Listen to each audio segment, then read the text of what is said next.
احكي لنا شو عملت بحياتك وشو هي أحلامك؟ تعال لنا.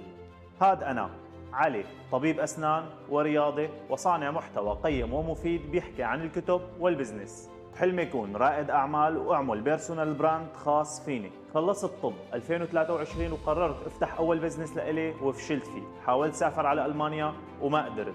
اشتغلت بمهنتي بطب الأسنان بسوريا، ولكن أنا حلمي يكون رائد أعمال لأن بحب مجال البزنس والتسويق والمبيعات. لهيك سافرت على دبي لحتى أحقق هذا الحلم، رغم أنه واجهتني كثير صعوبات بالسفر. حالياً بعد 6 أشهر بدبي اشتغلت بشركة واستلمت فيها قسم المبيعات، وأنا الوجه الإعلاني للشركة.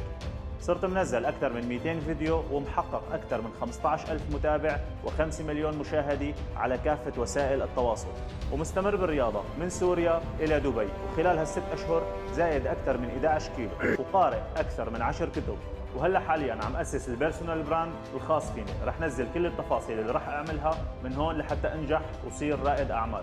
تابعوني إذا حابين تشوفوا كامل رحلة التغيير اللي عم مر فيها من طبيب بسوريا إلى رائد أعمال بدبي. سلام.